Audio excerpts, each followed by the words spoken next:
So, Bill, that down arrow will move it. All right, welcome, and continue to make your way to your seats and make yourself comfortable.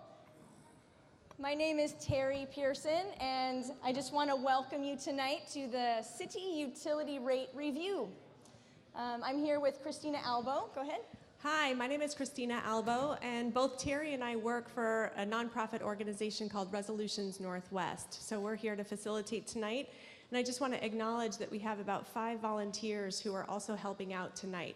Karina and Bob, Anthony, Sylvia, and Donna.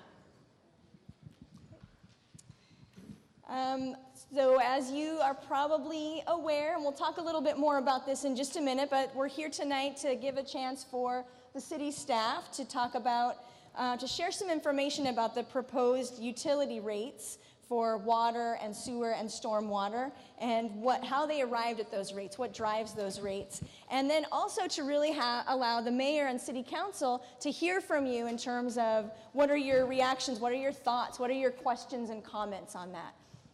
So we'll tell you a bit more about the process that we have in mind, but first I want to turn it over to Mayor Hales to welcome you here.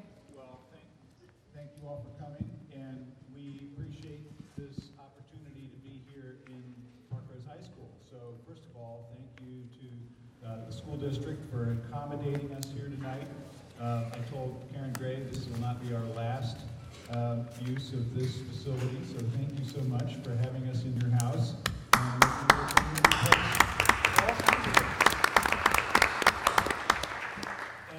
We have a great presentation queued up that Commissioner Fish and the bureaus have put together to summarize where we are in the rate setting process and the assumptions behind that. We're going to go through that presentation.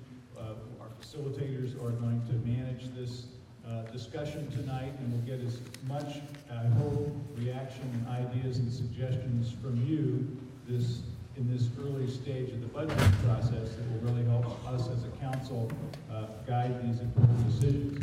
It's also really important to me, and I know to the rest of the council, that we do all of this work in a very transparent and open way. So if you have questions that we can't answer tonight, we'll make sure that there's an accessible way on the website or otherwise for us to follow up with more information that we might have at our fingertips tonight. And with that, I just want to say thank you, and let's begin.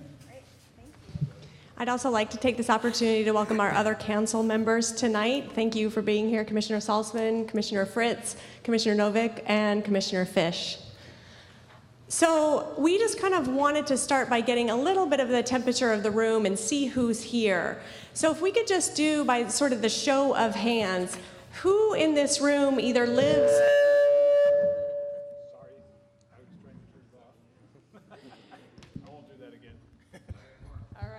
Okay.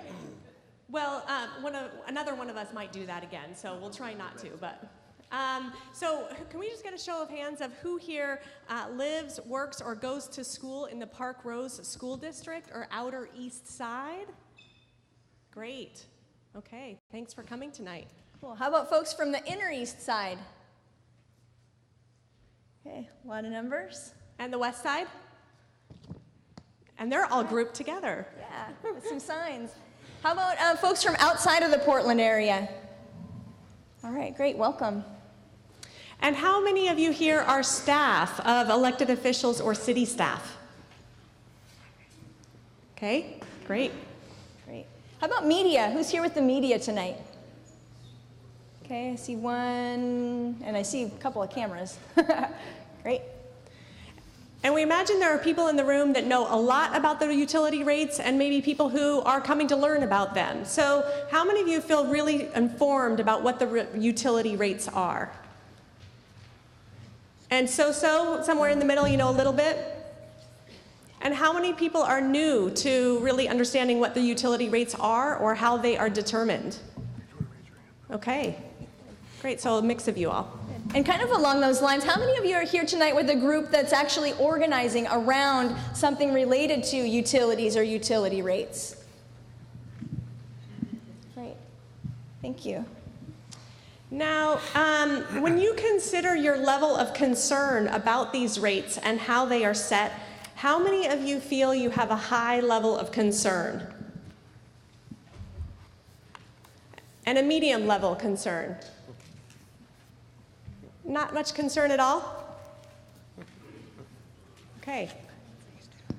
Thanks. And how about a sense, when you think about your sense of confidence about how the rates are set? Who has it feels like you have a high level of confidence?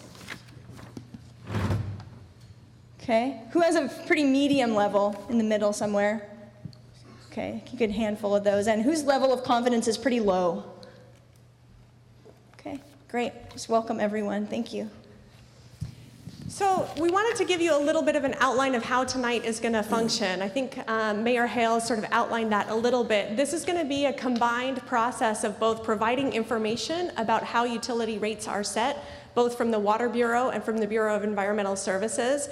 But it's also an important part of tonight is to really hear your comments, your feedback, and really collect questions, some of which might be answered tonight, and others of which will be answered electronically and posted on the websites of the various bureaus and the city. And so that's sort of generally. We're going to start out with a presentation by city staff. And then we're going to follow up with collecting written questions sort of in response to that presentation.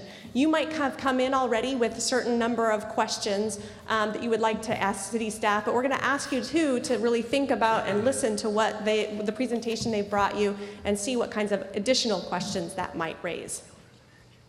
So I think, do people have index cards? Did you get index cards as you came in? Okay, so those are where those blank white index cards, we'll tell you this again, but that's the place to write down some of those questions. And then there's also the, I think, yellow comment cards for you to submit everything. So some people will get the chance to give verbal comments tonight, but we know that for some people, you want to give some input, you want to ask some questions, but coming up to the microphone is not your way of doing that. So we want to make sure that there's ways for everybody to get the chance to give input.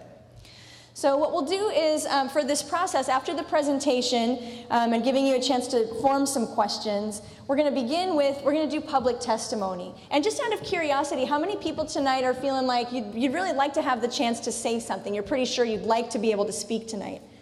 Just seeing 1, 2, 3, I'm seeing maybe a dozen or so. And just knowing that that might change, I'm feeling rather optimistic that we'll be able to get through all those, but you never know. What we'll do is we'll limit speaking time to 2 minutes. So just be kind of thinking about what are your key points that you want to be able to get across in 2 minutes. What we also like to remind people is anything goes in terms of anything, any truth that you need to tell, anything that you want to say about any of these topics is welcome. We just encourage you to try to say that in a way that's respectful and maybe think about strategically, how could you say that in a way that's likely to be heard by the people that you want to really hear and understand. And at the same time, I want to acknowledge that not everyone in this room, I'm guessing, not everyone in this room is going to see things exactly the same way. So it's really fine. You don't have to agree. And I want to invite you, if you do hear something that you really agree with and you want to register that, I invite you to do the jazz hands, the twinkle fingers, that's something that kind of makes visible that there's that input. And I just want to encourage the mayor and council to kind of watch for that, as well as listening to really watch for if you're seeing sense of agreement, so you'll get a visual from people. And we just ask you to do that instead of applause, because it just keeps things moving along quicker.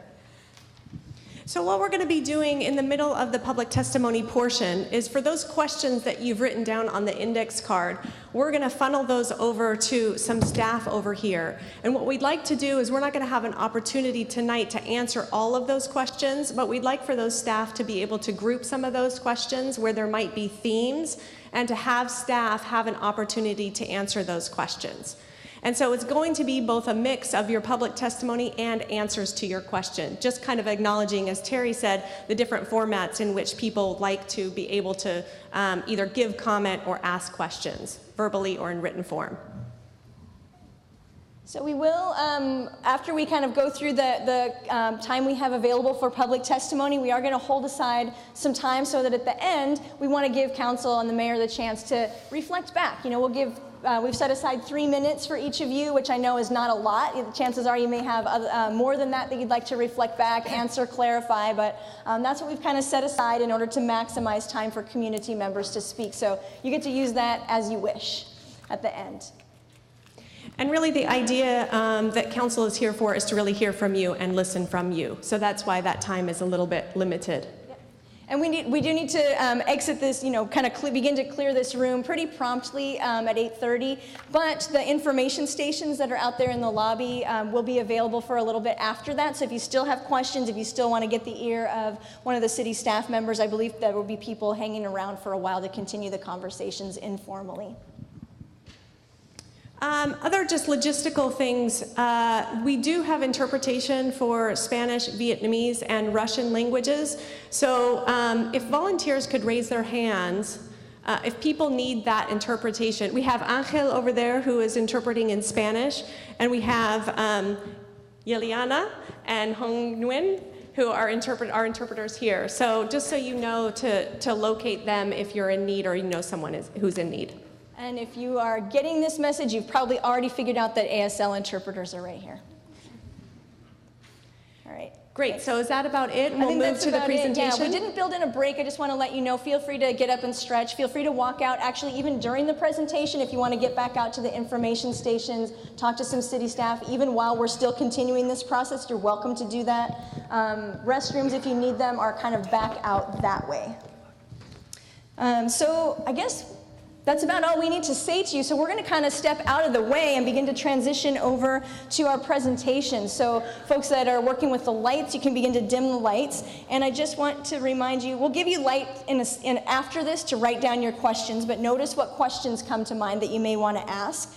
But in just a second here, we're going to hear from David Schaff, who's the director of Water Bureau, and one of his folks on staff here, Jeff, and then Dean Marriott, the director of the Bureau of Environmental Services, and I can't remember your name. Bill, that's right, Bill, we're going to give a presentation. So I'll just turn it over to you. Just before you start, I'm having a difficulty with the lights. My daughter is the actress in our family, so I'm going to sit down here so that I can watch and not be in the bright lights. Okay. Thank you. So, thank you. We're all aware you came to express your opinions and ask questions, so we're going to try and keep our presentation as short as possible, give you a quick overview of the city's 2 utilities.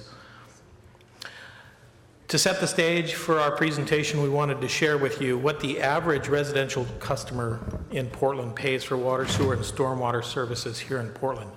The current average monthly bill is $90.35. If you're still getting a quarterly bill from us, that's about $271.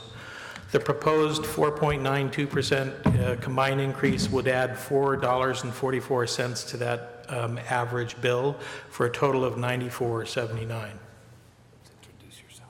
I was told to introduce myself. I'm David Schaff. I'm the director of the Water Bureau. Sorry. I'm going to be talking about the Water Bureau, oddly enough, for the next few minutes. The picture you see here is a photo of the Bull Run Lake with Mount Hood in the background. So, Portland ratepayers own approximately $7.6 billion in water-related assets. That includes the 2 largest finished drinking water supplies in the state of Oregon, the Bull Run Watershed and the Columbia South Shore Wellfield. We have over 2,000 miles of pipe in the ground, ranging from 2-inch pipe to pipe that I could stand up inside. That's enough to stretch from here to St. Louis. We serve over 900,000 Oregonians, either as retail customers or through our wholesale contracts. That's about a quarter of the state's population. Most of what constitutes that $7.6 billion in assets is out of sight. It's up in the Bull Run, it's behind fences at pump stations or tanks, it's under bridges, or it's underground. So you don't see much of what we do and what we have. So if you're one of our average customers, where does that proposed $29.54 that we're asking for, what does that pay for? About $9.62 goes toward what we call debt service. It's paying the principal and interest on the bonds we sell to fund maintenance, repair, and renewal of our system. $12.92 goes toward the operation and maintenance of the system from the forest up at the Bull Run right up to the meter outside your house. $5.06 goes toward water system improvement, some of which you probably saw on the boards outside, and some of which we'll be talking about in a few minutes. So how does that compare? Oh, I forgot one of them, sorry. The $1.94 goes for, hang on, the $1.94 goes for things like a utility license fee and the central services that we receive from other bureaus. So for instance, HR, computers, fleet, legal, accounting, payroll, that sort of thing. So how do we compare? If you look at us regionally, the 2954, we're right in the middle. If you wanted to look at us, comparing us to cities of similar size on a national basis, we're also pretty much in the middle. What do you get for that 2954? You get some of the best water in the United States, and that's because of the protections we have in the Bull Run and the design of a very elegant gravity-fed system that requires a minimal amount of treatment. We are one of only 6 large systems in the United States that don't have to filter their water. We're the only system in the country to have received a variance that would have required building an additional treatment plant to comply with new federal regulations. We're reliable. You don't think about it. You turn on the tap, water comes out. We have $7.6 billion in assets that make sure when you want water, you're going to get all the water you want 24/7. Finally, and most importantly, the water's safe. We do such a good job in the United States that it's national news when water isn't safe to drink here, as we recently saw after a chemical spill in West Virginia. We work every day to make sure that doesn't happen here, from the protections we have in place at the Bull Run to the wellhead protection area that includes where we're sitting right here in Park Rose High School. We work hard to ensure that our water is the safest and the best. So what else do you get for that $29.54 in addition to great water? Moving back past that basic, we have a major responsibility making sure that we have the infrastructure and the amount of water necessary to provide fire flow in the event of emergency. We also maintain the system. You can see that middle picture where we have a crew working in a trench. I think they're replacing a hydrant in that particular picture. And then we're also planning for the future, and that's a picture of the new reservoir building being built up at Kelly Butte. Just as the original builders of our system invested in the future 120 years ago, we're investing in infrastructure for today and for the people who are going to come behind us. Now, the fellow behind me who's going to come up here in a minute is Jeff Layton. He's an engineer who works in our asset management group, and he's going to walk you through the next couple of slides to describe some specific projects that we're currently working on.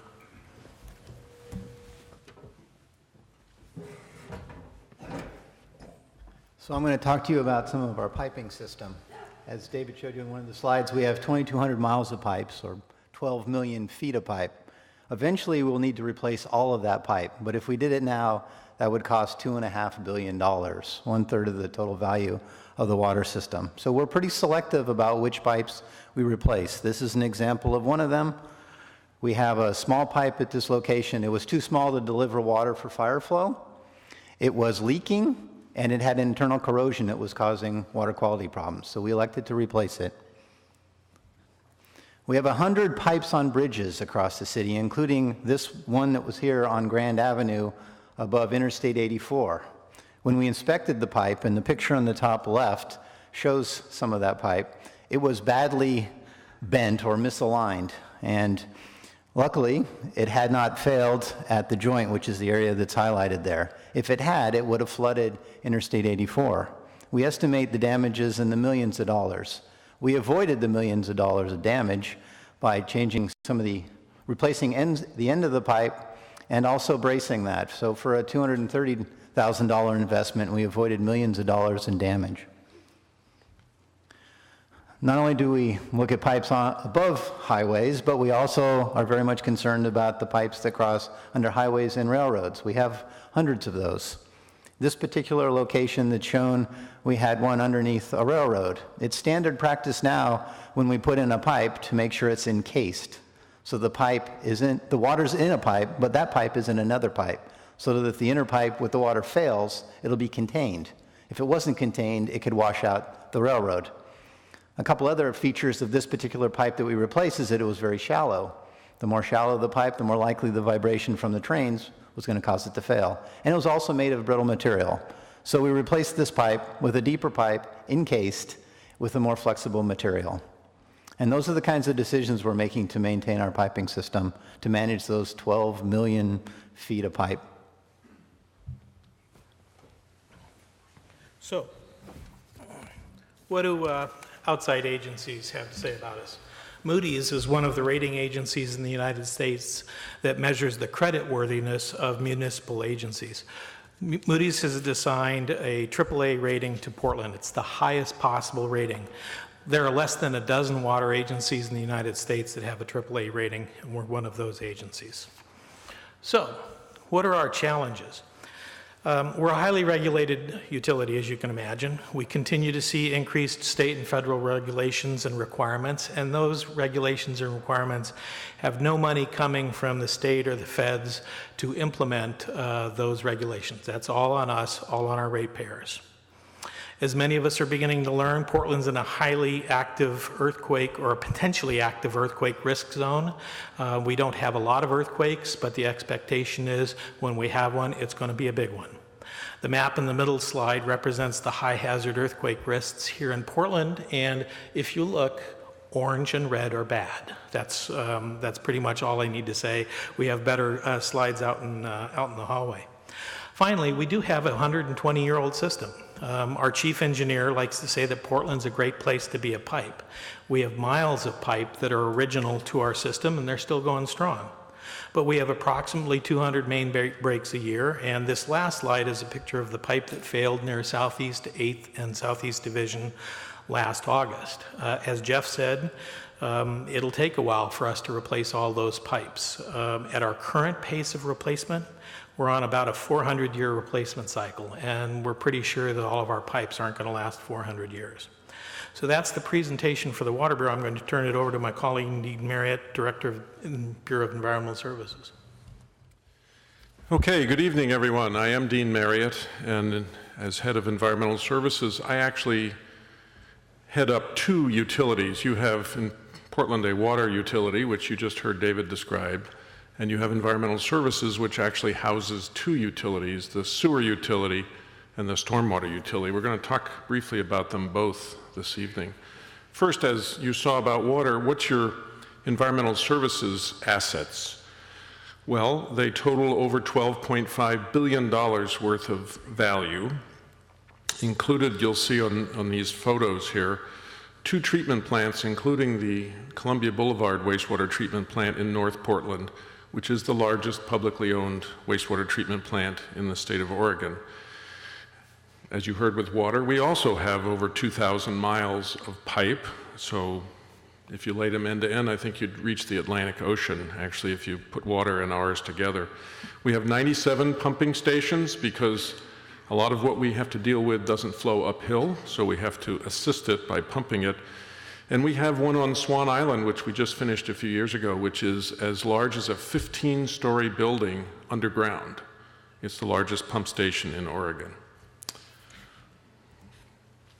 So here's a summary of your average residential monthly bill as far as environmental services component is considered. $65.25. It includes sewer, stormwater, and Superfund costs.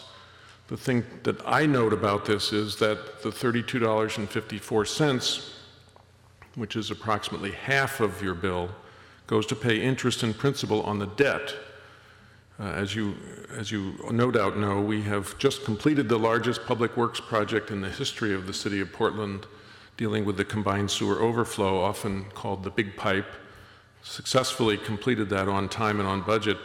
But we have borrowed $1.7 billion over the last decade or more to do our work, and we're having to pay the interest and principal on that debt.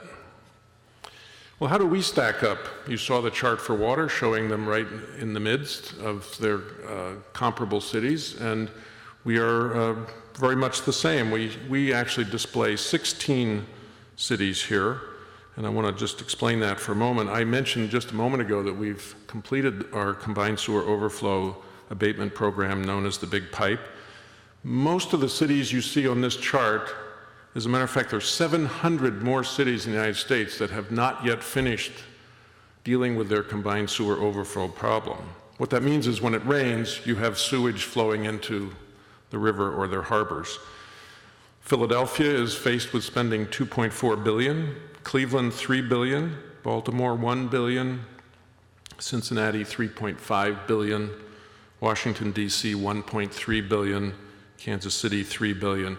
So I think you're going to see in the years to come, not too distant future, many of the cities on the downhill slope of this chart will go zooming right by us.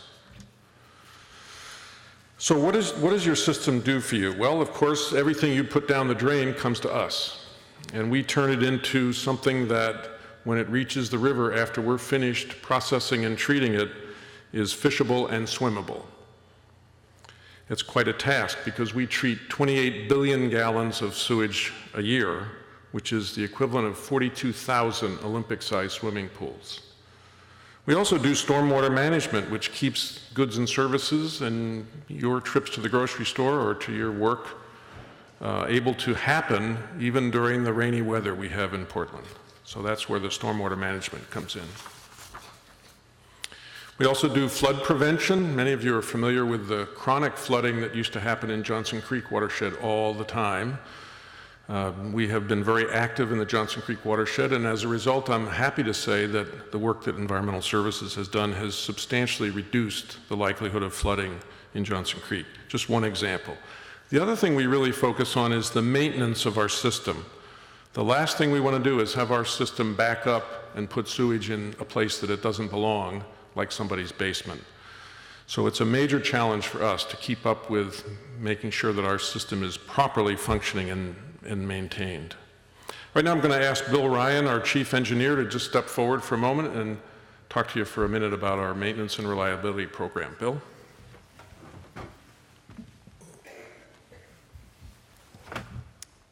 Thank you, Dean. I think the Selwood Moreland Sewer Repair Project is an excellent example of how we maintain our facilities. This is one of 7 projects this year that will bid before the end of the calendar year. Those 7 projects are about $40 million in construction, and that's about 280 family wage jobs. If you look at the map, you'll notice that we aren't replacing every pipe in the neighborhood. We're actually able to run cameras into the sewer system, look at the condition of the pipe live, and make determinations about what pipes need to be replaced or repaired. We are only fixing the worst of the worst. As a matter of fact, we have a current phase 2, we're calling it, of the maintenance and reliability program. That's an 8-year-long program in which we anticipate spending about $130 million repairing and replacing the aging infrastructure. This is an 8-year program, as I said, but at the end of 8 years, we'll only have touched 2% of the pipes in our entire system. If you do the math, that would tell you that much like the Water Bureau's 400-year replacement cycle, we're only touching the pipes once in 400 years if we maintain this course. We think we're doing the right thing by looking at only those pipes that are the worst of the worst and using TV cameras to show that. This is a number of pictures of just what we are seeing in the Selwood Moreland neighborhood. You can see there are holes in the bottom of the pipe, holes in the connections, and if you look real closely on the left-hand side, you can see that there's a rat problem that quite often comes along with holes in your sewer system.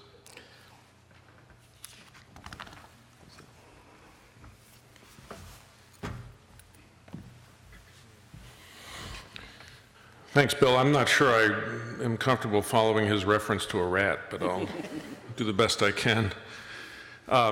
So how do we stack up? David talked to you about their bond rating. Ours is a AA3 or a AA, which is a good solid rating and common to many wastewater utilities, but it's a good indication that we are well positioned for the future.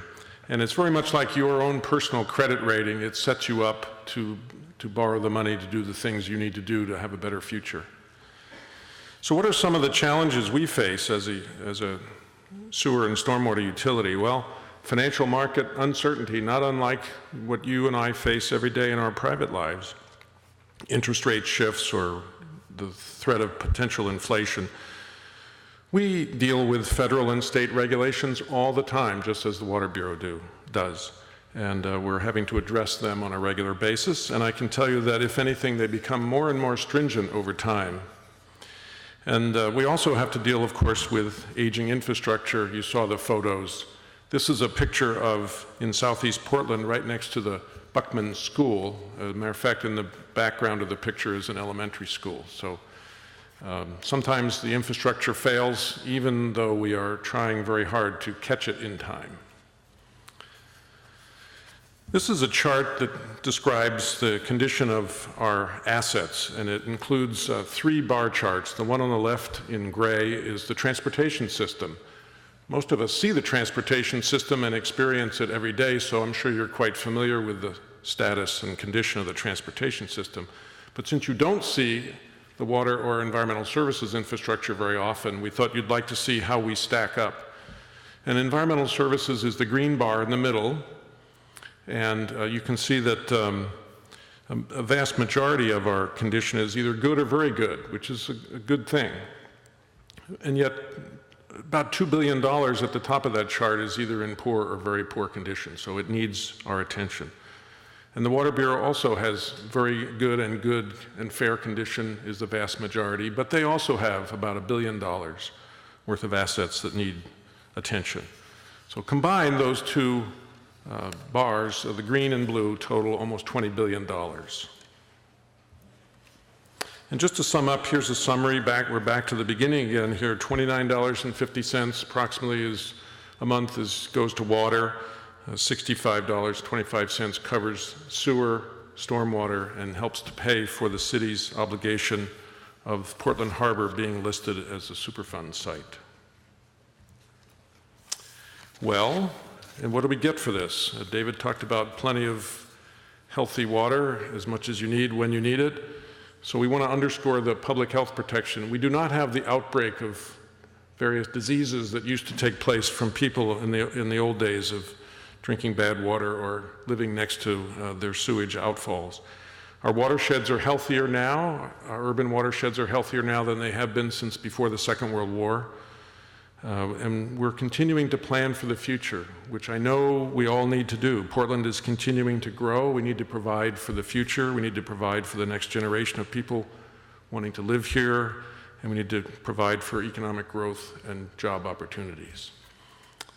So that concludes my presentation. And I think we will go to Terry. Yeah. Oops. Can you hear? Oh, good. There it is. So thank you. In just a second, we're going to give you an opportunity to begin to generate the questions that you want to ask, that some of which, again, will be answered tonight, all of which will be answered online after this event's completed. But before that, although I'm not going to be able to see your answers very well, I'm just curious to ask thanks. Get a little bit of a sense of your reaction to the presentation. So I'm curious, first of all, I'll ask a couple of them. Feel free to respond to whatever. But who feels like you've got more information than you did before this presentation? Wow. Okay. Most of you, in fact, even some of the city staff. All right. How many of you feel like you have more questions since before the presentation started? Feel free to say yes to both. Okay, I definitely see a couple of people, front, middle, and back, so even more questions now. Thank you. And how would you say your level of concern is now about the utility rates? Do you feel like you have a higher level of concern based on the information you just heard? Okay, what about sort of lower level of concern based on the information you just heard? Who feels like it's incomplete? Okay, thank you. Great. And I don't know, as you think about that proposed change in the rates, how many of you feel like that's something that would have a pretty significant impact on you, maybe your household, maybe your business? So, it's a duh for some people, right? And I'm also seeing that it's not every hand, so I just want you all to kind of get the chance to see that. Good, so that's important information, thank you. It could be. There's a lot of reasons, right, why people might not have raised a hand. And one of them is they might see it differently. One of them is that they might see it differently. Great. So, and let's see. So in just a second, we're going to move into generating questions and generating comments. So I want you to, a couple of things. One is if you are not on the speaker's queue and you would like to get onto the speaker's queue, if you want to sign up to get your name drawn or your number drawn to speak, who are the volunteers where can they go? Where is Donna? There you go. So Donna and the other volunteers can kind of you can go over there and they'll get you a number and get you into the queue. And so what we'd like to invite you to do is just based on what you've heard so far, we'd like you to just find someone next to you, introduce yourself if you don't know that person, and just share a little bit of what your reaction to the information that you just heard was. And we'll give you just a couple of minutes to do that. And as you're doing that, also notice what are the questions, if any, that you need to be able to ask to better understand this whole situation. And feel free to start writing those on index cards during this couple of minutes. And if you need more, here's Anthony right here, Sylvia, Karina, but there's a couple other volunteers that have extra pencils, Bob, and index cards if you need them. So go ahead and go. And lastly, just please write one question per card. That'll help people sort through them as we're looking to answer some of those questions.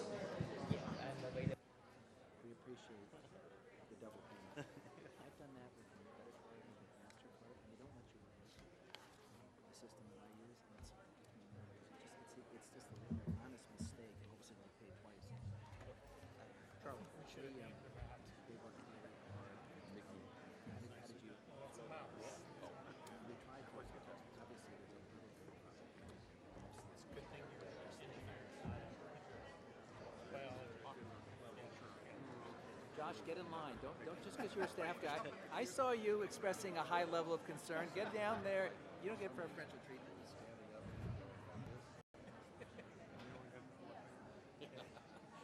Puffy white gloves.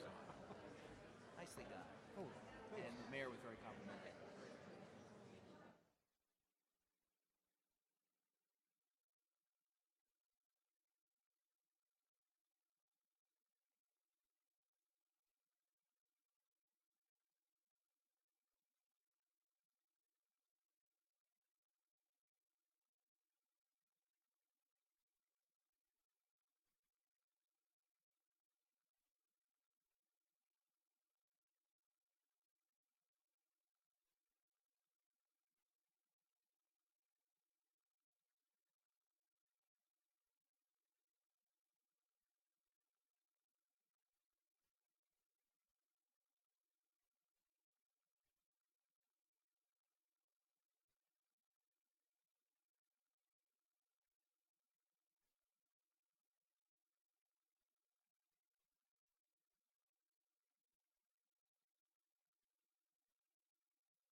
So just take another minute to wrap up, and then we'll get started with the public testimony portion.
Okay, commissioners, if we can invite you to take your seats.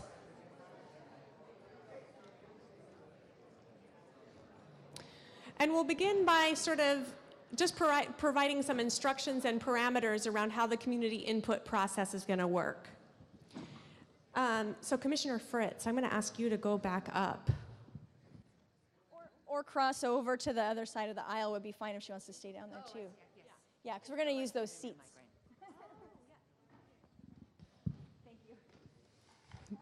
Okay, so we're going to invite community input, and we're going to do this at random. For those of you who wanted to speak, you were given numbers, and we have those same numbers here. So Donna, our volunteer, is going to help draw those names. The way this is going to work is that we're going to draw 5 at a time. And you'll come and sort of line up here in these 5 seats, and then you'll give your testimony here at this microphone. Sylvia, another volunteer, is going to help you manage your time. And so each person will have 2 minutes. And she'll let you know when you have 1 minute left, 30 seconds left, and when your time is up. We did build in time for people who needed interpretation, but actually I don't think we have anybody extra time for interpretation. So I think we're okay on that front.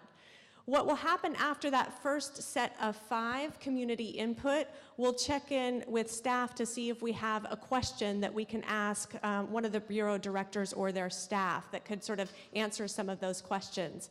And then we'll move back to the public testimony portion. And what we're going to do first is we actually have, before we go into drawing names, we have a couple of people who are representing community stakeholder groups that have been working with these bureaus. So we want to invite up, if there's a representative from the CUB, the Citizens Utility Bureau, and each of the budget advisory committees, I believe, sent a representative up here. So we've been asked to give 3 minutes for the CUB speaker and then 2 minutes each for the back speakers. So did you catch that, Sylvia? Okay. So Jeff, are you speaking for the CUB? Hi. Okay. So you can come on over to the microphone here, and Sylvia you can introduce yourself, and Sylvia will do your timekeeping. And the back speakers, those of you who are representing the back, can go ahead and have a seat up there next to Christina and Donna. Good evening. My name is Jeff Bissonette. I'm with the Citizens Utility Board of Oregon. We represent residential ratepayers of electricity, natural gas, telecommunications, and as of January 8th, the Portland City Council designated us as the residential ratepayer for water and sewer services as well. We have a lot of experience with utilities, new to water and sewer, and so are taking the deep dive. I could also have said wading in. I could have also made a lot of other water puns to the issue, but really trying to understand how the bureaus work, how the utilities work. So I'm not going to go into a lot of technical stuff right now. I'll say 3 things, though. One is that one thing that we're looking a lot at is the capital expenditures, because that's where the big money is. A lot of money over a number of years, and really trying to apply sort of a utility mindset to at least cost, least risk value to ratepayers. And that is something that's very important to us as we do our analysis. Second, we've been talking to a lot of community groups and stakeholder groups, and have many, many more to talk to. And one thing that we're really finding as a common theme is that people, even if they're not sure if they're agreeing or disagreeing with a bureau action, a lot of times they don't understand it. They don't understand the rationale or reasoning, and that's something that we think is really important from a consumer point of view, and something that we'll be doing a lot over the course of the coming years and months, is showing up at neighborhood association meetings and that sort of thing, and talking to folks about what's going on, and from our perspective and from the residential ratepayer perspective in the bureaus. And then lastly, I want to announce that we have hired a consumer advocate to work full-time on these issues and really become an expert on these issues, and today was her first day, so don't ask her any questions because that's not fair, but her name is Janice Thompson, and she is here today, and she's waving over there in the blue sweater, And so you'll be seeing a lot of her, you'll be seeing a lot of me around talking about these issues. Our website is oregoncub.org. Feel free to log on, send us an email, give us a call, and we'll be happy to talk with you. Thanks a lot. Good evening. My name is Mike Ellis. I work on the Budget Advisory Committee of the Water Bureau. I have 9 years' experience working on community water. Last 3 years on the Portland system. The Budget Advisory Committee people, that's citizens and staff, worked throughout the winter to try to get the rates as low as possible while balancing all those conflicting needs that David Schaff told you about. We want pure water and that meet the regulations. We want to be good stewards of the system that we inherited from Portlanders of past gone by. And I'm particularly interested in preserving the system so that my children and grandchildren will have an equivalent system far into the future. We need to protect our water supply, and I'm particularly interested in this, from emergencies, earthquakes, and sabotage. We think about all those things. Now, all of those things add up to a very difficult task, which took all winter to achieve it.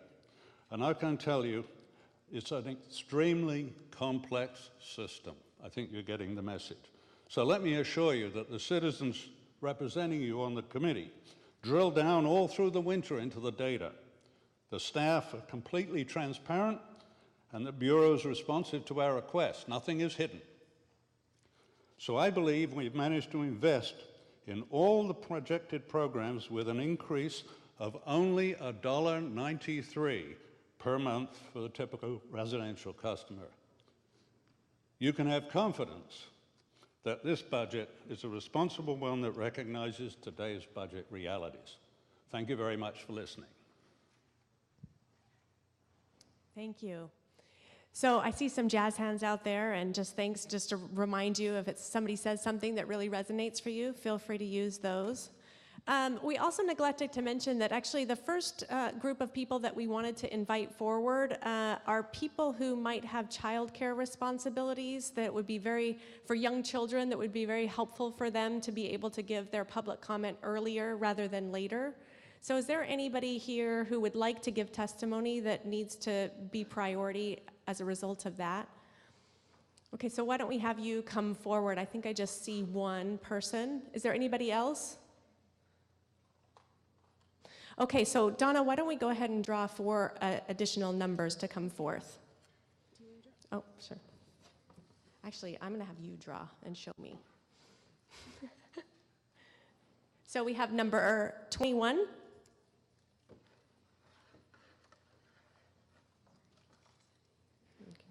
Number 7.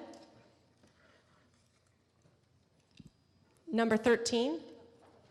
Oh, that's you, okay. So number 19 and number 6. Great. And while y'all are coming down and taking your places, I'm just going to pick 1 or 2 of these that seem like very fast answers for staff. So one of the questions that we've had come in is, how long will it take for the sewer debt to be paid off? The debt interest is nearly 50% of the sewer bill. Well, I'm Dean Marriott, and I'll try to answer that for you real quickly. We had to, as I mentioned before, we had to borrow a lot of money to build the combined sewer overflow abatement program, the big pipe, and we sold 20 and 25-year bonds to do that, just sort of like taking out a mortgage. So we'll be making those payments for the next 20 years or so.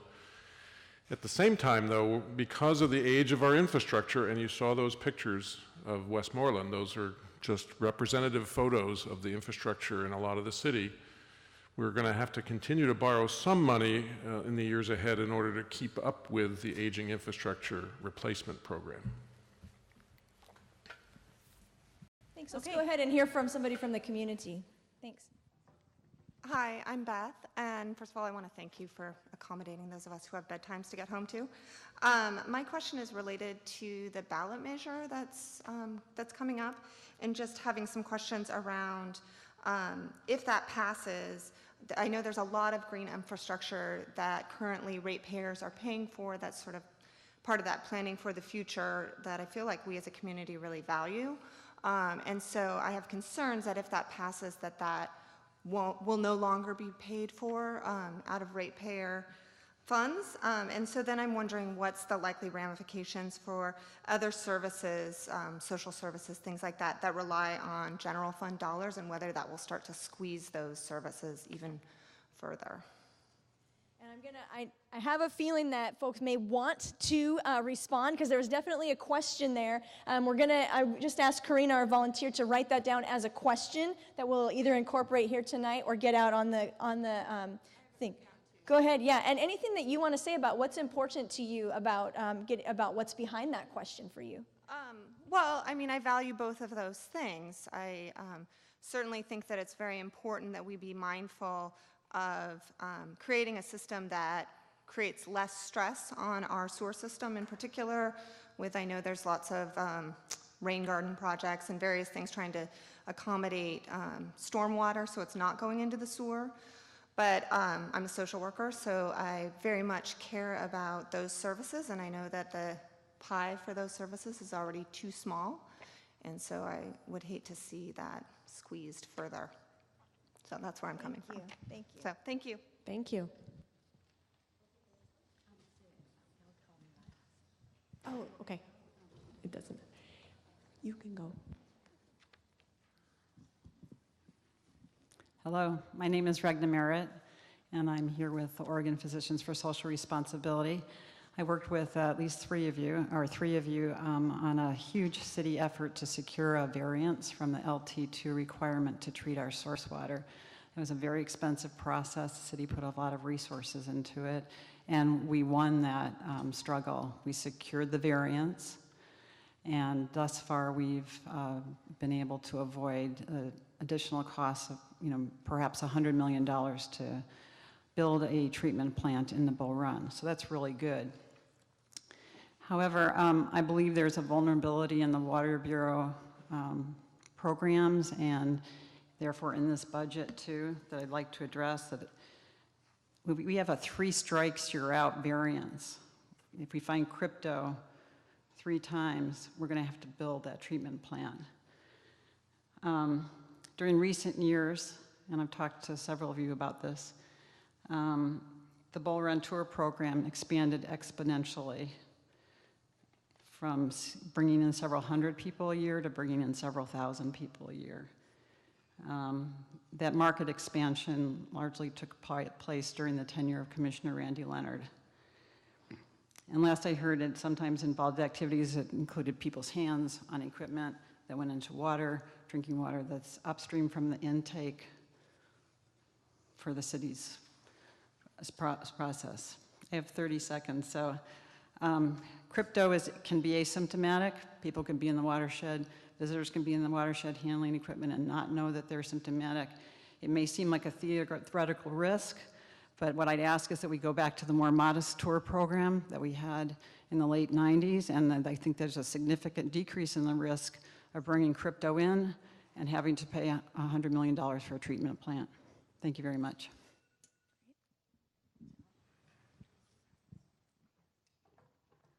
Hello, my name is Dee White, and I live off of Foster Road. Nick Fish, you call yourself the new sheriff in town. As the new sheriff, where in the budget is the cost overrun for the new sewer office building for the 38 managers and engineers? It started out going to cost $3.4 million, and now, thanks to your pathetic management, it's totaling out at $11.4 million. That's $8 million over cost. Who's going to pay for that? And since you're the new sheriff in town, does the buck stop with you? 2, as a new sheriff, how can you possibly justify refusing to listen to our pleas not to build the $134 million underground tank at Powell Butte? We don't need it, want it, and no matter how you try and spin it, it's a completely unnecessary project, and it will degrade our water. To top this fiasco off, it is now leaking 280,000 gallons of water a day. Where are you going to find the money to fix it now that it's leaking, and who's going to pay for it?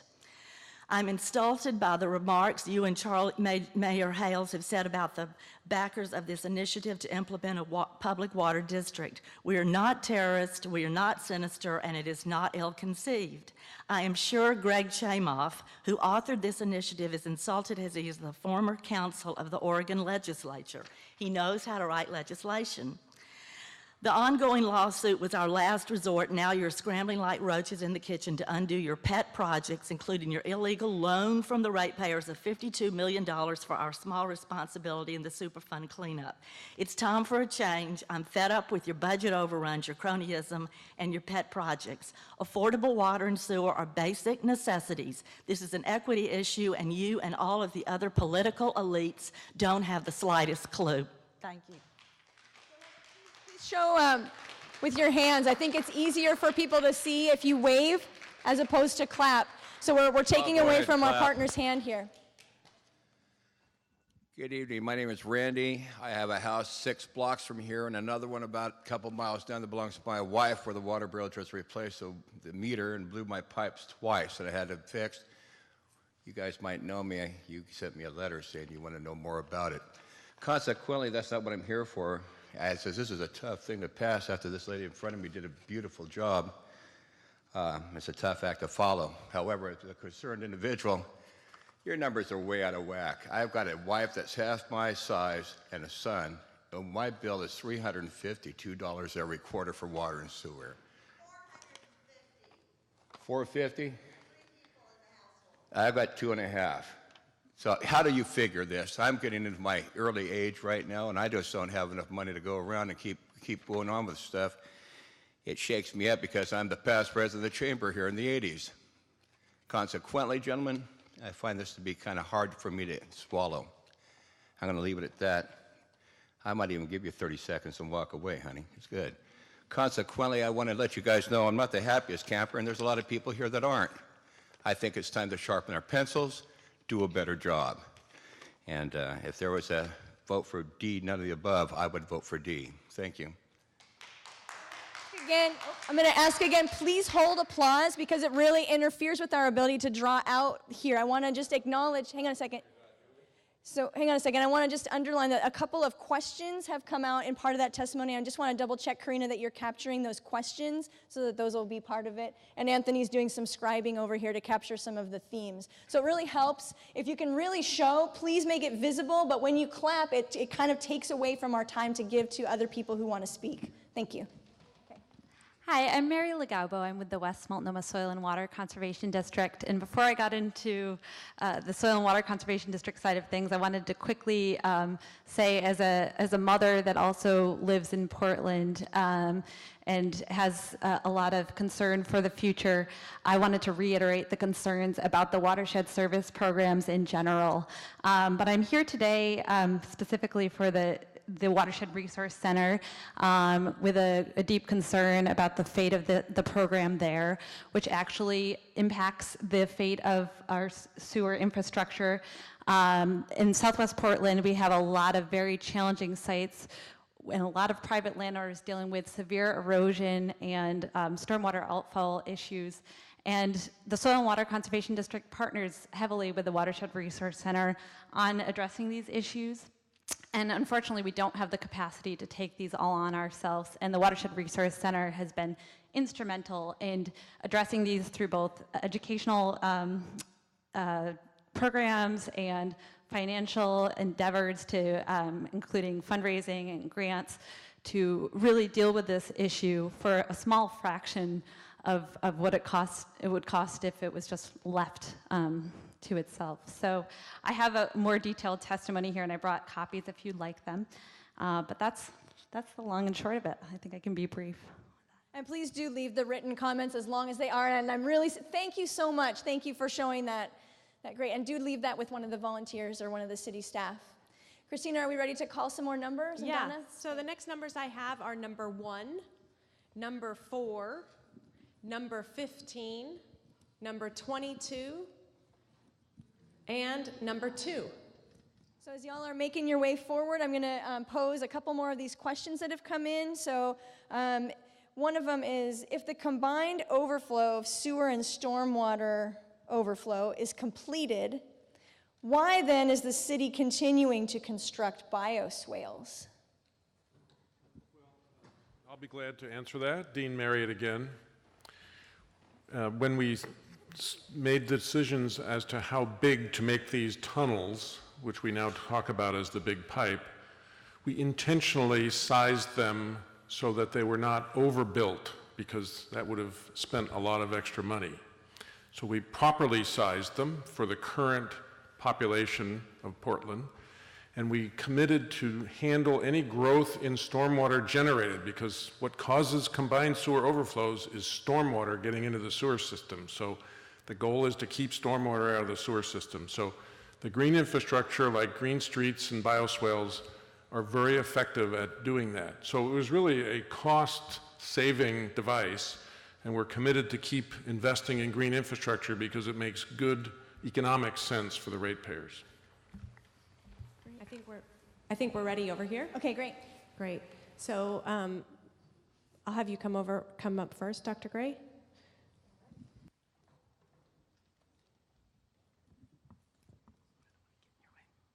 So good evening, and we are very pleased and privileged to have Mayor Hales and City Council here in our house in Park Rose. Go Broncos. So I'm Karen Gray. I'm the superintendent of Park Rose School District, and I'm also a City of Portland Planning and Sustainability Commissioner. But tonight I am choosing to make my comments as a person who owns a home in East Portland and whose grandchildren live in East Portland. And this is on behalf of the East Portland Action Plan, of which I'm an original member since 2008. In 2009, the East Portland Action Plan was passed by City Council. And this is to speak on behalf of the school board of the Park Rose School District, who in the fall wrote a letter in opposition to the Portland Public Water District Initiative petition. And I'd like to tell you why. If the Portland Public Water District Initiative petition qualifies for the ballot and is passed by the voters, the proposed measure would shift control and oversight of the Bureau of Environmental Services, the Water Bureau and their $15 billion in assets, from Portland City Council and City Auditor, and put the bureaus and public assets under control of a new district. The new water district would be run by a 7-member board with yet unmapped districts similar to those of Portland Public Schools. And specifically, Judge Roberts wrote, there is a serious issue of what would be the result of this large area of the city. Specifically, the judge determined the new commissioners for the new water district would be elected from Portland Public Schools district zones, which excludes 25% of the city of Portland, including those living east of 92nd Avenue. And so we are very concerned about the control of that water going away from the citizens of East Portland. Seeing some hands, just wanted to make sure everybody's looking out to notice where those hands are waving. Thank you. Thank you. Hello, my name is Chris Lansfield. I am a resident of Mount Tabor in Portland, lifelong resident. Put his time on pause. This shouldn't count. Yeah.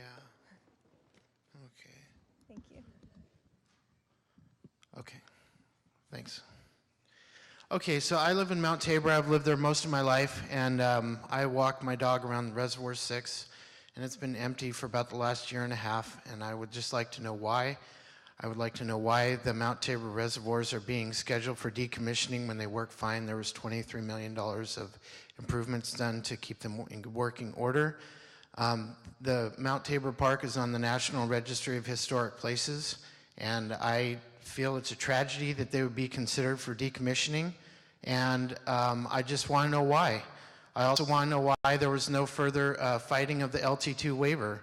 Anyways, I don't want to get political. I just want to say that I would like to ask, why are the reservoirs being considered for decommissioning? I am not happy about that. Every day that I walk my dog around the reservoir, I get very upset, and I think about it every day. I overlook the reservoir number 6, and I think I would like the mayor and the council to think about that. Are you doing the will of the people? You know, are these 2 underground reservoirs, the new ones, the will of the people? So that's all I'll say. God bless you. Thank you. Seeing Several hands. I'm seeing several over here and across there. And I'm not seeing Karina right at this second. Oh, you're writing questions. Great. We're still capturing those questions.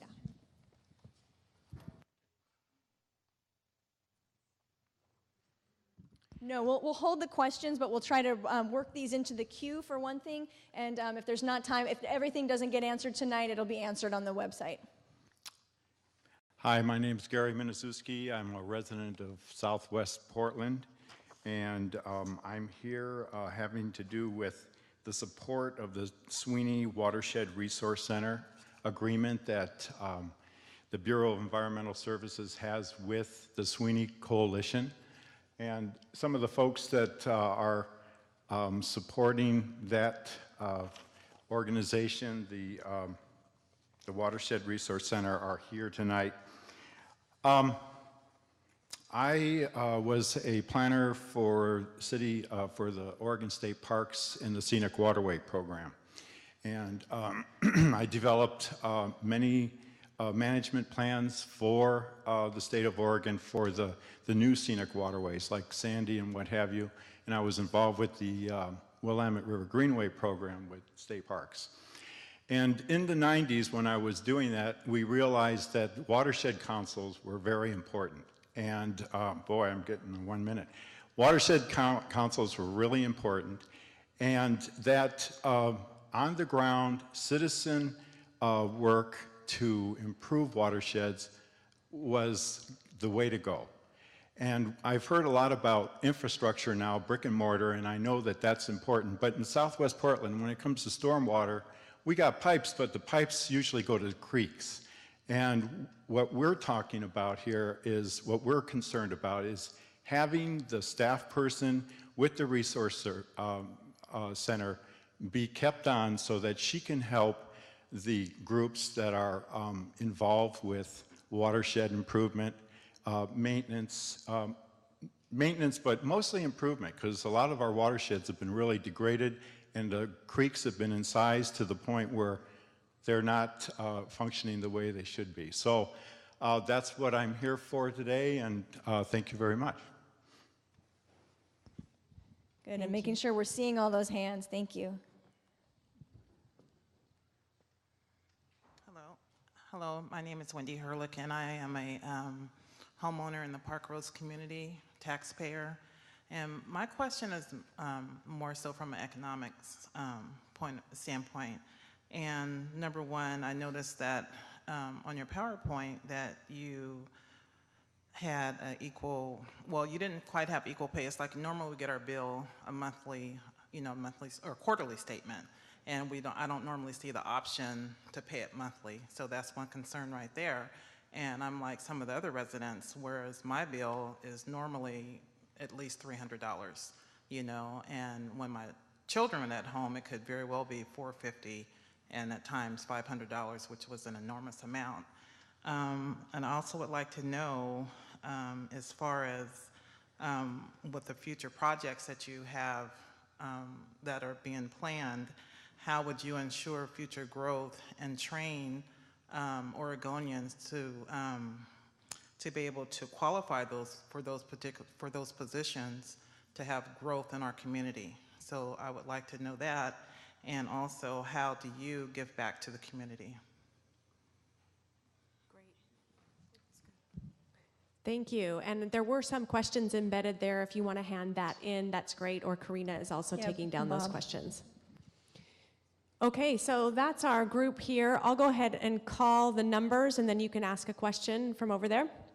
So the next numbers, if you could come up and get ready, are number 3, 23, 20, 10, and 16.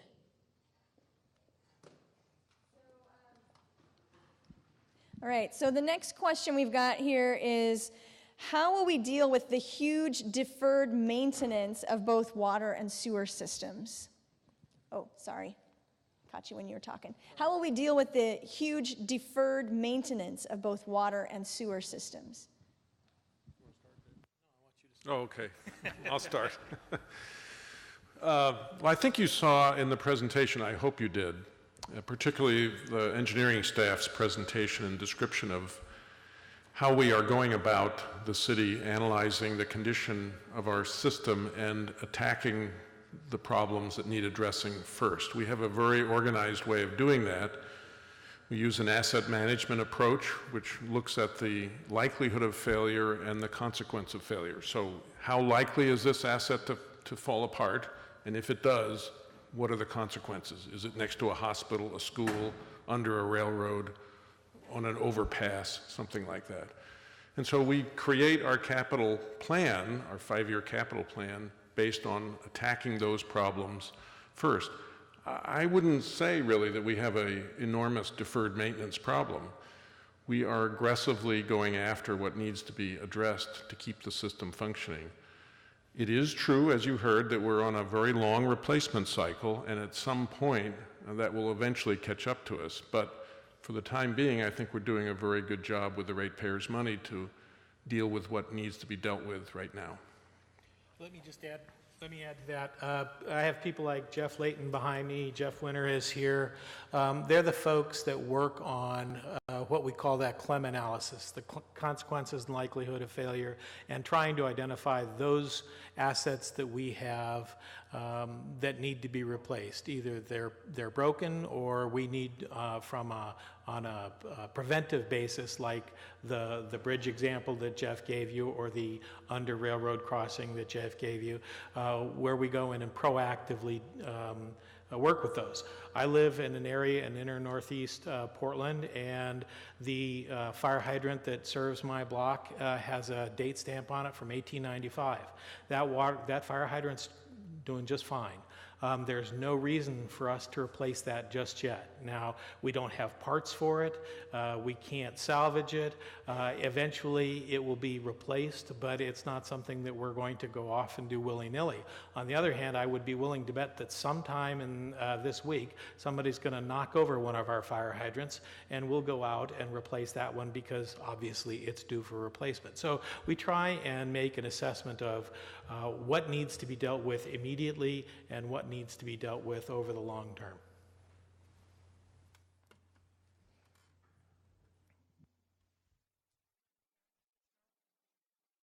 Can you hear us? Hello? Are you up? Hello? Whoa.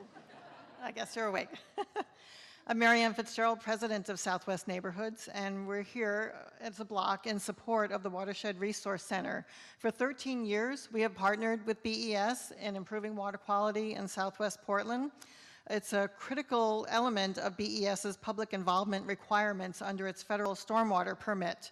And while it might look like a $73,000 cut, it'll actually be a lot less than that, because BES will be required to do public outreach in these watersheds in the absence of our Watershed Resource Center staff. So we have brought in more than 3 times the amount of that funding with outside grants from Metro. Mary talked about West Multnomah Soil and Water Conservation District, and we have volunteers working thousands of hours on these projects in our neighborhoods. These projects are in jeopardy if we don't have the Watershed Resource Center to help organize them. Some of the work that our staff does advances equity goals at projects in Jackson Middle School, Hayhurst, and Maplewood Elementary School, and we got a nice grant for April Hill Park that will restore the wetlands and create an outdoor education center where the school children can go and learn more about protecting water quality in the neighborhoods. So we have enjoyed our partnership. We would like to continue the partnership. We're fighting hard for that $73,000 to sustain our work in our neighborhoods and improve water quality in a place that has no stormwater structure and no resources other than the assistance that our staff provides. Thank you. Great. I'm really seeing those hands in the flyers waving. Thank you. Good evening. My name is Kay Durchie. I live in Southwest, and I do support the watersheds, but that's not why I'm here to talk.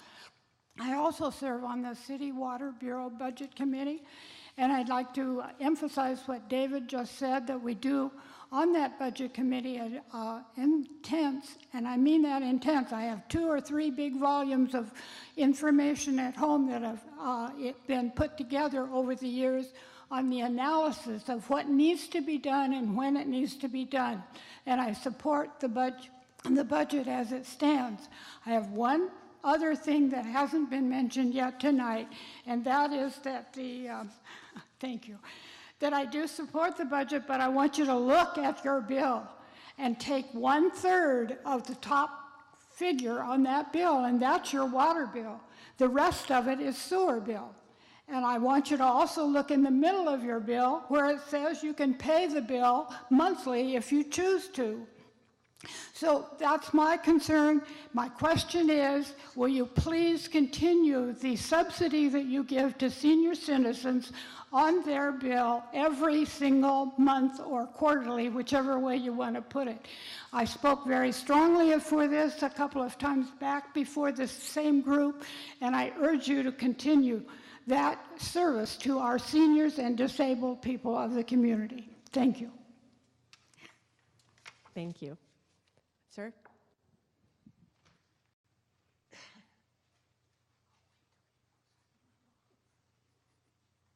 Hi, I live up here past 138th Street.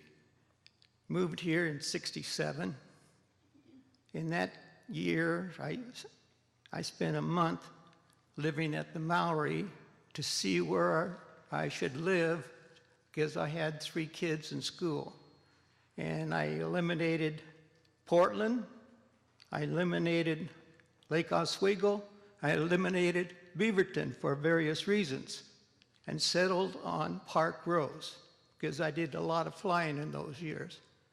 I've been retired for 24 years now, so I'm still standing.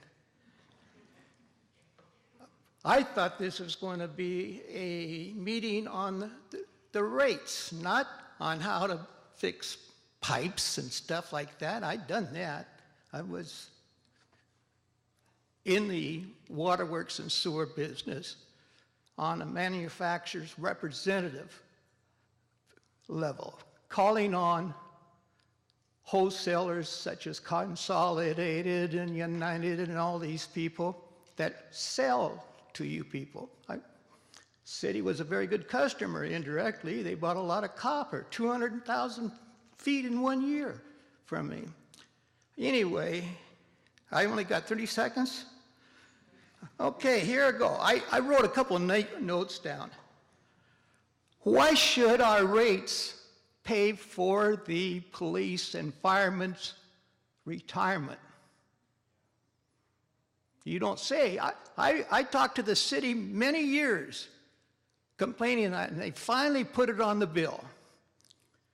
The cleanup of the river. Why should the East County pay for it when you got the Superfund national funds? You got sand in there,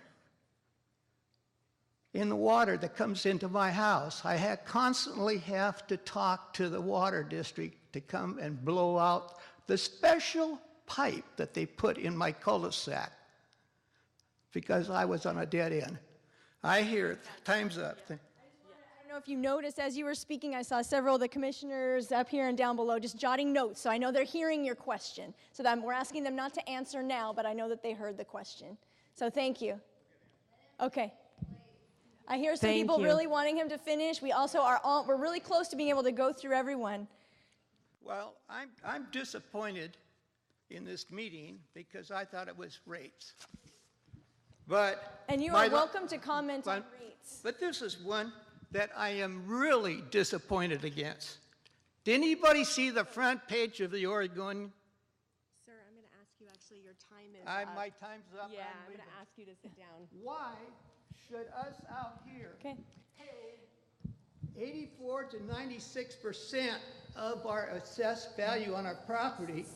Sir, I'm going to ask you actually to stand. And I know you said you had written a couple of notes, so feel free to submit those. And the questions that aren't getting answered tonight in this meeting will be also answered online. So thanks. Okay, thank you. All right.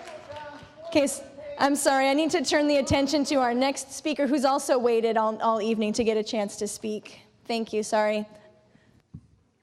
Okay, thank you. My name's Tom Lipton. I'm a former employee with the City of Portland Environmental Services. I've been retired for 14 months and I'm still standing. Hope I make it 24. And that relates to a question that I have about the ballot measure, and that is that it says that a Water Bureau employee, contractor, or BES employee cannot run for office for 6 years. And I find that that offends me as a citizen of the United States. I believe it talks about something about our democracy. I believe it shows that the people that crafted this thing really didn't do their homework very well, or there's some real problems with that.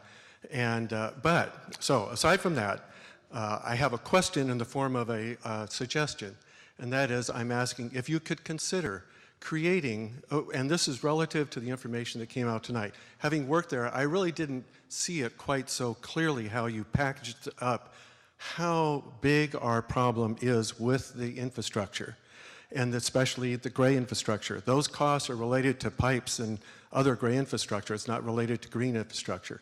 So I think that if you could set up some kind of group, and I'm talking about like a think tank technical nerd group, like myself, I'm one of those, and to set something up and come up with better solutions.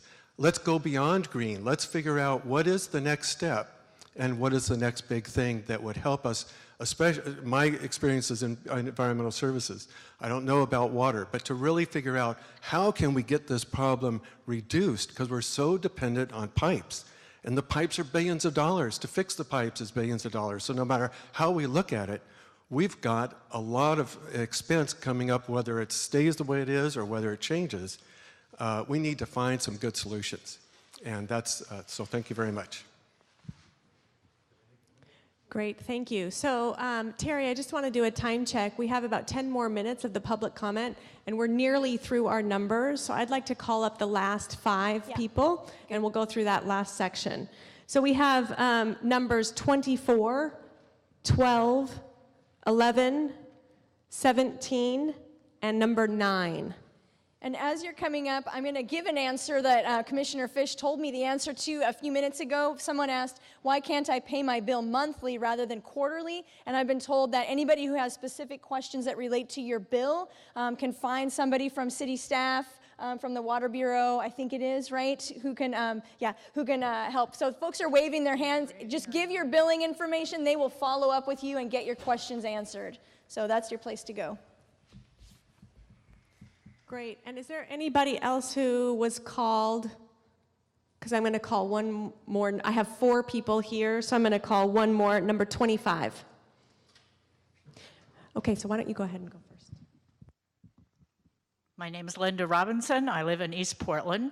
I came mainly to speak about wanting to support the green infrastructure, and I'm so pleased and so amazed that some of the work that's happened over the last 10 years, actually since 1996, on Johnson Creek. I grew up on Johnson Creek in Gresham. The fact that it hasn't flooded in those last couple of really big storms is a big deal, and I know that has a lot to do with the work that BES has done. I also want to express strong support for the Southwest Resource Center, having been involved with watershed councils since 1990 or whatever when we first started. This kind of public education is critical, and I'd hate to see that go out of the budget. And I'm seeing hands waving. Thank you. My name is Steve Mullinax. I live in Southwest Portland, and I'm here primarily to speak in favor of the Southwest Watershed Resource Center as well. Question first is, the green infrastructure that so many people have mentioned, is that included in your, what was it, $18 or $19 billion of assets? I hope that it should be. I helped to found a neighborhood watershed stewardship group called the Bridle Mile Creek Stewards starting in 1998, and I've helped to organize, lead, and support stewardship projects in the Bridle Mile neighborhood, which is in the Fano Creek watershed on both private and public lands, including a couple of city parks.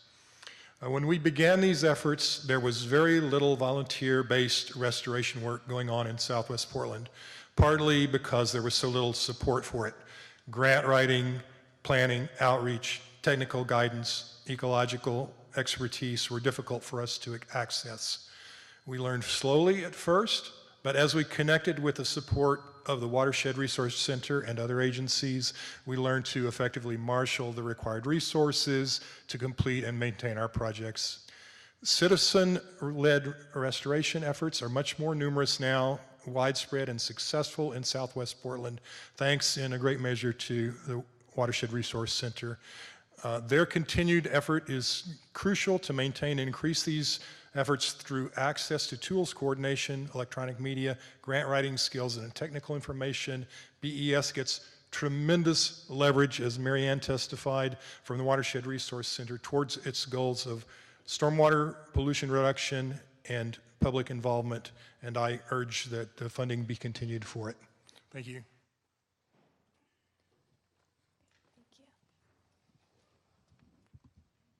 Hello, my name is Michael Duro. I'm a candidate for City Council, seat number 2. I'm here to ask a question about what type of new technologies are you using as far as data collection, data points. A system like the sewer lends itself to big data and collecting data, and instead of planning for your asset replacement manually, this type of thing should be done by computers. The technology is not that expensive anymore. Cameras can be put underground and left there permanently. Embedded devices, similar to, if you've ever heard of the Internet of Things, can be used to network the whole thing together, and a back end can tell you, what is actually failing, when it fails, or when it's likely to fail, instead of having people try to plan this. Thank you.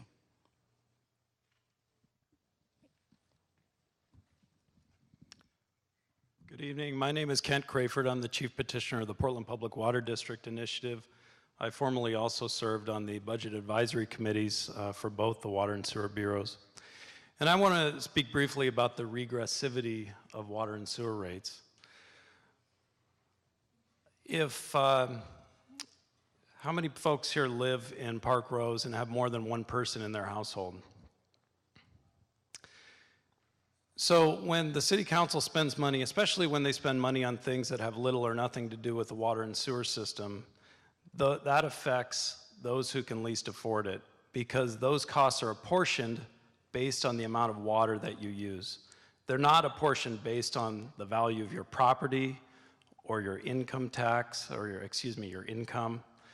And that's an incredibly regressive burden. So when they spend $500,000 like they did today to buy parkland in North Portland using our sewer funds, those of you in Park Rose who might have a family of 2 or more are paying more for that park than a guy in a $1 million Pearl District condo.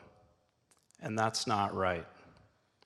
Water and sewer rates are a tremendously regressive burden, especially when you stuff those rates with projects that have little or nothing to do with the water and sewer systems. Mr. Mayor and Commissioners, we ask you to take these projects out of the water and sewer budgets. We don't necessarily disagree with the projects themselves. They may be worthwhile, but we shouldn't be placing a burden on families and those who can least afford it by using their water and sewer bills as a credit card. Thank you. And seeing some hands, seeing a few hands there, great, thank you. Yeah, sorry. You can hold it. Yeah, that's great, thank you.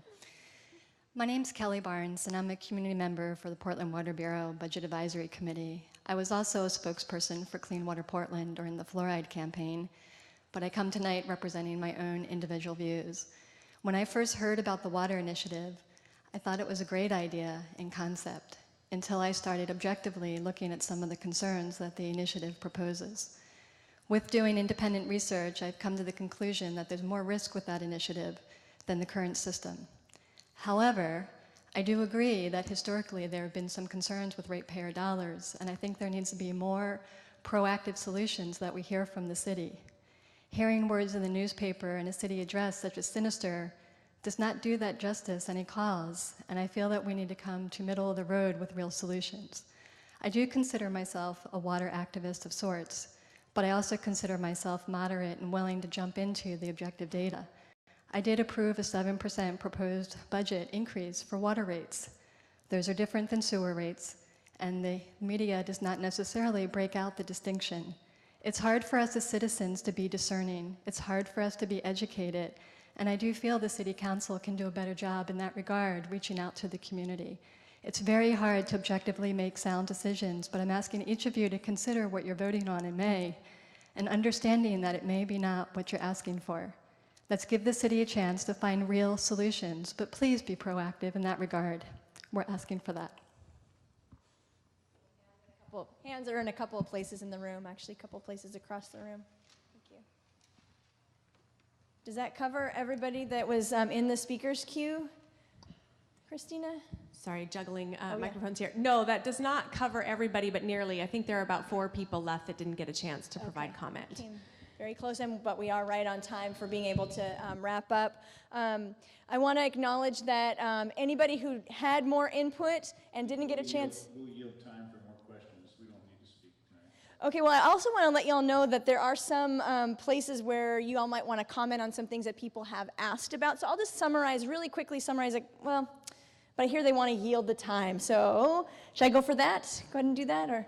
Have an adequate opportunity to hear from us later. We'd like to hear from the folks that signed up. How does that sound to people? Go ahead and give those other 4 people the chance to speak. I see a lot of hands. All right, can you call those up, Christina? Sure, so number 5, number 18, number 8, and number 14.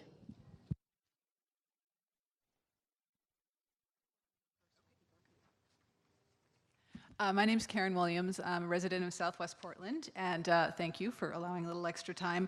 I will simply briefly reiterate my support for the Southwest Watershed Center, as many of my neighbors have given real specifics already.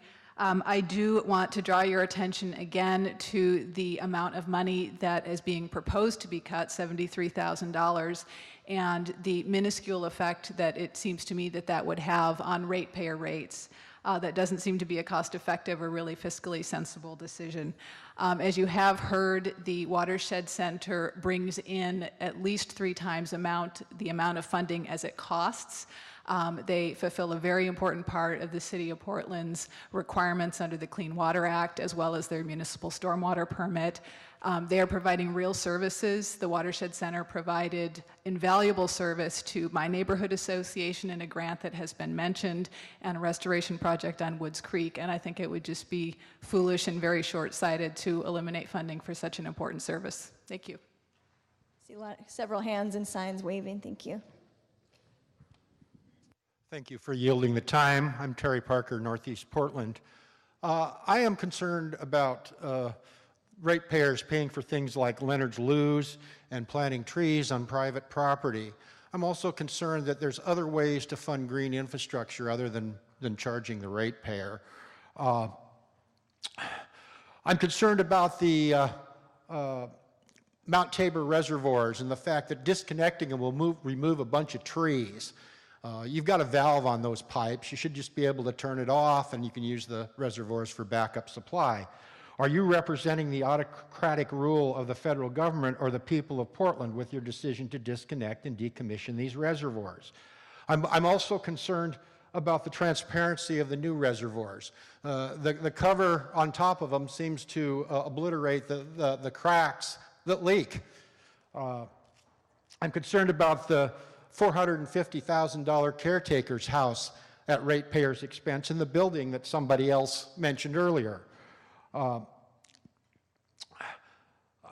Utility rates affect housing costs. So is the city just blowing smoke when we're talking about affordable housing? With an arts tax, et cetera, a tax for this, a tax for that, what's next? A tax for just breathing the air? I mean, it's getting awful costly to live in the city. Ratepayers should only be billed for the direct delivery of basic services, which does not include the frills, spills, and water flowing under the dam. Thank you. Okay, and we have one last public comment. Good evening, Mayor and members of the City Council. My name is Bob Salinger. I'm the Conservation Director for Portland Audubon. I'm here tonight to testify on behalf of the green infrastructure programs and the environmental programs, some of which are on the chopping block this year and others which have been chopped in prior years.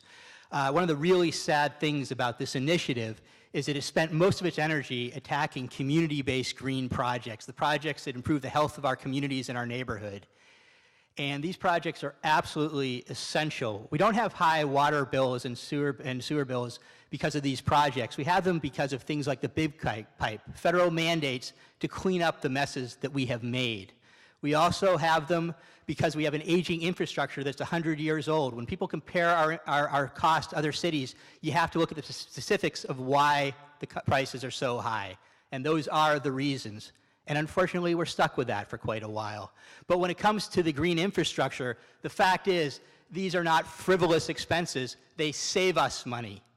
They save the ratepayer money. And that's what the public really needs to understand. What am I talking about? I'm talking about Tabor to the river. If the city had done gray infrastructure, just pipes on Tabor to the river, replacing 100-year-old pipes, it would have cost the city $140 million to replace those pipes. Because we planted trees, did bioswales, did eco-roofs, it cost the city $80 million. The integration of green infrastructure saved the city $60 million on Tabor to the river. The city has spent a small fortune dealing with flooding in Johnson Creek. Because we're buying up the floodplain, we are saving money on Johnson Creek. It's a ratepayer savings, and these programs are absolutely essential. We need to restore the programs we've cut, and we need to add some more, as a matter of fact. We need to be putting green roofs on schools like this. This is a once-in-a-lifetime opportunity to put green roofs on these schools. We need to be paying for Superfund. You're talking about cutting Superfund this year. If we want our river to be cleaned up now or ever, we need to pay the price for Superfund. So it's time to continue investing in these smart, cost-saving programs. Thank you very much. Several waves, and so several waves across the room at different points. Thank you. Great. So we've had a suggestion that we go ahead and do just 1 minute when we go back to council to do just a 1 minute wrap up and comment. But before we do that, just want to let's see, just acknowledge that there's been several additional questions that will be answered. We'll kind of actually, if you look up at this slide, you'll see where they'll be posted. Next week is spring break, so I think perhaps some of you, perhaps some of the staff folks that'll be working on putting all this together may have some time with their families, but by April 9th, the information from this meeting will be posted on Commissioner Fish's website, on the Water Bureau website, and on the Bureau of Environmental Services website. So that's where you can go to see the answers for all the questions that were raised. And we've tried to capture all the things that were submitted on index cards, as well as we've had a couple of the volunteers working really hard to capture the questions that were embedded in some of the comments that people brought up. Okay, so at this stage, we'd like to invite comment from each of the commissioners and the mayor, and that will be 1 minute for each of you, and Sylvia will help you manage your time.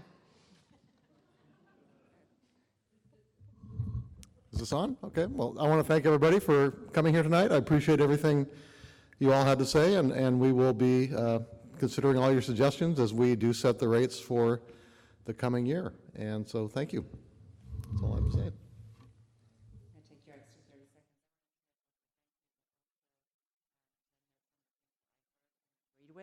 For instance, that the Bull Run watershed tours should be fewer. The question was asked, are we doing the will of the people by covering the reservoirs? And the answer is no. We are doing the will of the federal government, which is a requirement, and we are required to do it. Nobody fought harder than I did to not do that, and we came to the end of the road. We have to do it. So now, if the reservoirs stay in city ownership and city governance after May, Commissioner Fish and I will be working on a plan with the community to see what to do with that precious resource. If not, we'll be dealing with a separate government, and we don't know what will happen with them after that.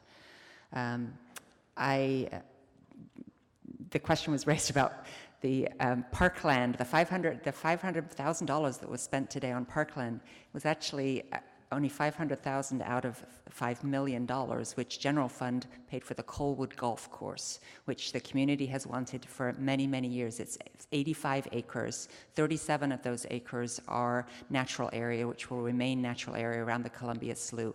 If you can buy 37 acres for $500,000, I would like to talk to you because that sounds like a really good deal to me. And so many folks have made really good points, and I can't go over all of them, but I also particularly appreciate the East Portland Action Plan and the folks who are talking about this community and other of the things that we're doing in this community. My time is up. We have lots of things we're doing, and we'd like to talk to you some more. Thanks for being here.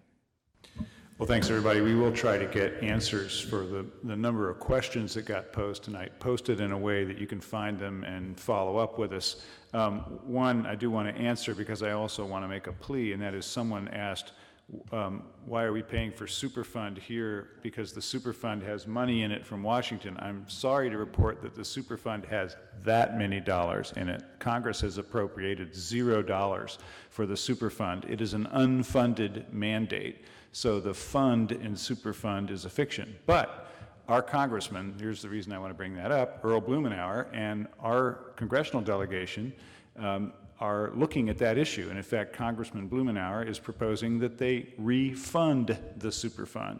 So in addition to lobbying us as your city council about issues you care about, I hope you write to your 2 U.S. senators, Senator Merkley and Senator Wyden, and to your congressman, probably most of you Congressman Blumenauer, but if you live on the west side, Congressman Bonamici, and urge them to refund the Superfund, because that will help pay some of the costs here in Portland. Thank you all for coming. I just wanted to, whoops. I thought I was turning it on. I was turning it off. So one thing I just wanted to do is reiterate what Dean Marriott said about other cities that EPA is going after for combined sewer overflows facing the same issues. I happened to be traveling a couple weeks ago, and I picked up a USA Today that had an article about how Washington, Cleveland, St. Louis, and Kansas City are all having to spend billions of dollars to build their own big pipes. Cleveland's water and sewer rates right now are somewhat lower than ours, but they're going up by 13% a year, so they won't be lower for very long. On the issue of the water district, I was glad that Karen Gray pointed out that the drafters of the measure appear to forget that David Douglas, Park Rose, Centennial, and Reynolds existed, because they said that the districts from which people would be elected are the districts of the Portland Public School District. Finally, I just wanted to note that one of the things that makes Bull Run water great is that it is certified gluten-free. That's a tough act to follow. I'm City Commissioner Nick Fish, and in June of last year, Mayor Hales asked me to serve as the commissioner in charge of the Water Bureau and the Bureau of Environmental Services. And I made 2 commitments in June of last year. One was that we would work tirelessly to stabilize rates, and the second is we would adhere to very high standards of accountability and transparency. Tonight is the first time in our history that we have had a utility rate review in the public. And please, this is our first, and we will fine-tune it based on feedback from you. But I want to thank all the citizens that took time out of their busy lives to come tonight and to share their views with us. Now, I've heard from a number of you that you have concerns with your bill.